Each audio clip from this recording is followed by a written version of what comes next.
오늘은 오세훈 서울시장, 정원호 성동구청장이 내가 먼저 성수동을 만들었다, 이 이야기를 하고 있습니다. 그래서 오늘은 성수동에 대해 한번 정리해 보려고 합니다. 혹시 성수동 최근에 가보셨을까요?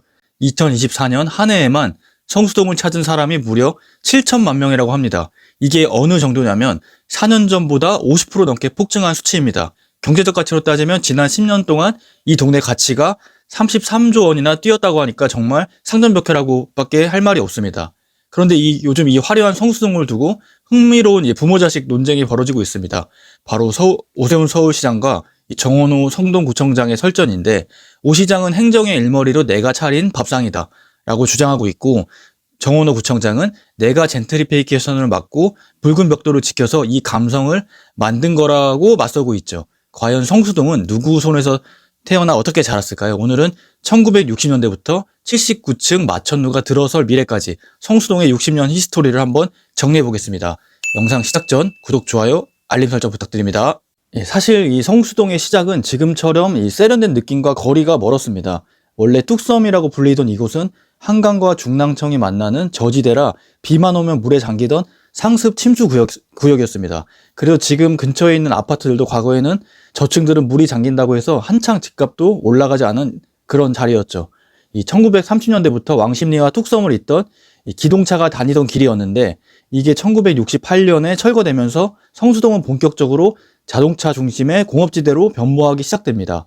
이 1963년에 모나미 공장이 들어오고 1967년에 금강제와 자리가 잡으면서 이 수제화 장인들이 하나 둘씩 모여들었습니다. 전성기에는 업체가 500곳이 넘을 정도였는데, 이때 만들어진 풍경이 바로 우리가 지금 열광하는 인더스트리얼 감성의 뿌리입니다. 이 주거지와 공장이 묘하게 섞인 벽돌 건물들, 그리고 붉은 벽돌 담벼락들, 사실 이건 계획된 게 아니라 당시 가장 저렴하게 건물을 짓기 위한 선택이었는데, 이게 훗날 성수동의 가장 큰 자산이 될 줄은 누구도 몰랐습니다. 성수동이 이런 기피하는 공장지대에서 이 선망하는 동네로 바뀌기 시작한 첫 번째 변곡점은 바로 2005년 서울숲 개장입니다.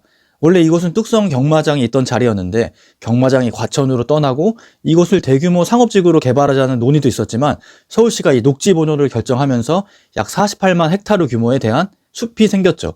이때 등판한 인물이 바로 오세훈 시장입니다. 오세훈 시장은 2007년 1기 재임 시절 성수동을 특별계획구역으로 지정합니다.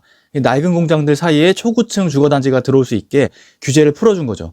덕분에 이 갤러리아 포레나 지금 트리마제 같은 대한민국 대표 부촌이 탄생할 수 있었던 겁니다. 2010년에는 IT산업개발진흥 국까지 진흥하면서 이 낡은 공장이 20층짜리 현대식 지식산업센터로 바뀌는 발판을 마련했죠.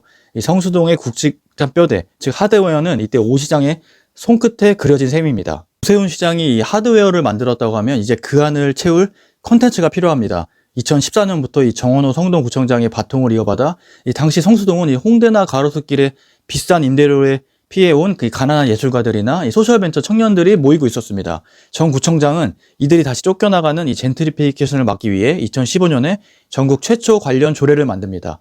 이게 대단한 게 단순히 법만 만든 게 아니라 임대인들을 설득해서 상생협약을 맺고 임대료 인상폭을 2%대로 묶어버렸습니다. 그래서 제가 가장 좋아하는 정책 중에 또 하나인데, 이 붉은 벽돌 건축물 지원 조례를 통해 낡은 건물을 허물지 않고 고치면 지원금을 주기도 했습니다. 덕분에 성수동은 대림 창고를 시작으로 강남의 유리 빌딩과 다른 이 독특한 아날로그 감성 때문에 이후에는 이 성수다움에 반해서 무신사, 그리고 SM 엔터테인먼트 같은 기업들이 몰려왔고, 디올 같은 명품 브랜드도 백화점이 아닌 이 성수동 골목을 선택하게 됐습니다. 선거철이 되니 오세훈 시장과 정원호 성동구청장이 싸우기 시작했습니다. 바로 이 성수동 50년 묵은 숙제였던 이 3표 레미콘 부지 철거 때문입니다.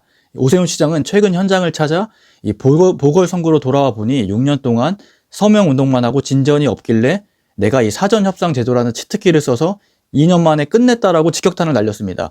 이곳에 최고 79층짜리 글로벌 업무지구를 지어 성수를 한국의 실리콘밸리로 만들겠다는 청사진도 내놓았죠.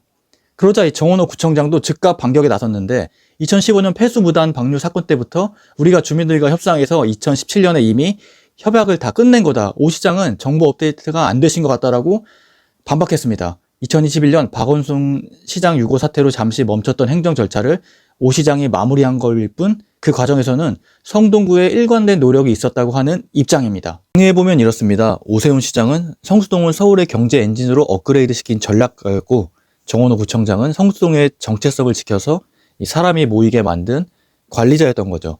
실제로 성수동의 GRDP는 2014년 9조 8천억 원에서 2021년 12조 7천억 원으로 30% 가까이 성장했고, 매출액은 10년 만에 2배가 넘는 51조 원을 기록했습니다. 하지만 역시 숙제도 남아 있습니다. 아무리 조례를 만들어도 치솟는 땅값과 임대료 때문에 이 소상공인들이 밀려나는 명동화 현상이 가속화되고 있습니다.